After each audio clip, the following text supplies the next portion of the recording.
तर नमस्कार मित्रांनो, स्वागत आहे तुमचं हवामान अपडेट्स या यूट्यूब चॅनलवर। तर मित्रांनो, लवकरच राज्यातील पावसाची उघडीप संपणार आहे। तसेच अरबी समुद्रामध्ये दोन मोठे चक्रीवादळ तयार होत आहेत। तर आजपासून पुन्हा एकदा मुसळधार पावसाला आपल्याला सुरुवात होताना पाहायला मिळते।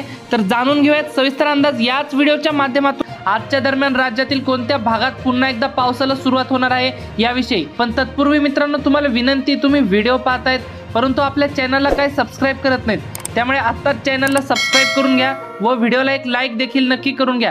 तर मित्रांनो, आज आपल्याला कोणकोणत्या राज्यात पावसाचा जोर वाढणार आहे, तर आज आपल्याला विदर्भातील काही भागांमध्ये जोरदार पाऊस होईल। यामध्ये अमरावती, नागपूर, गोंदिया तसेच गडचिरोली आणि चंद्रपूरच्या परिसरात आपल्याला मोठा जोरदार पाऊस होऊ शकतो।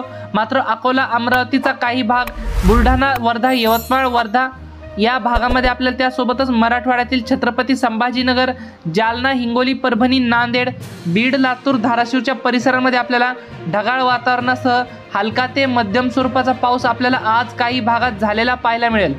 मित्रांनो, तुम्ही हा व्हिडिओ कोणत्या लोकेशनवरून पाहतायत ते देखील आम्हाला कमेंट करून नक्की कळवा, म्हणजे आपण येणाऱ्या व्हिडिओमध्ये त्या भागाचा देखील आढावा घेऊन येत असतो। मित्रांनो, तुम्ही जर चॅनलला सबस्क्राइब केलं असेल तरच तुमची कमेंट आमच्यापर्यंत पोहोचत असते, त्यामुळे आत्ताच चॅनलला सबस्क्राइब करून घ्या।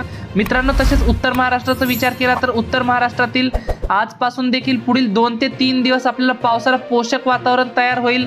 आजच्या दरम्यान फक्त काही भागांमध्ये आपल्याला काही भागात पाऊस होईल, मात्र 15 ऑगस्ट ते 20 ऑगस्ट दरम्यान राज्यातील पावसाचा जोर वाढणार आहे, मोठा पाऊस होणार आहे। या भागांसोबतच संपूर्ण महाराष्ट्रामध्ये देखील होणार आहे।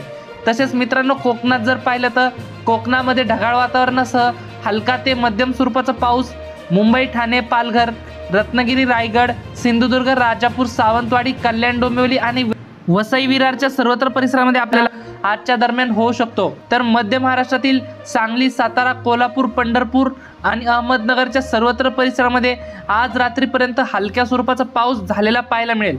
तर मित्रांनो, एकंदरीत जर संपूर्ण राज्याचा विचार केला तर पुढील 2 दिवसापासून राज्यात पावसाचा जोर पुन्हा एकदा वाढणार आहे, मोठ्या पावसाला सुरुवात होणार आहे। तर मित्रांनो, ही होती हवामानाबद्दल छोटीशी माहिती आवडल्यास आपल्या चॅनलला सबस्क्राइब नक्की करा। धन्यवाद। तर भेटूयात पुढच्या व्हिडिओमध्ये।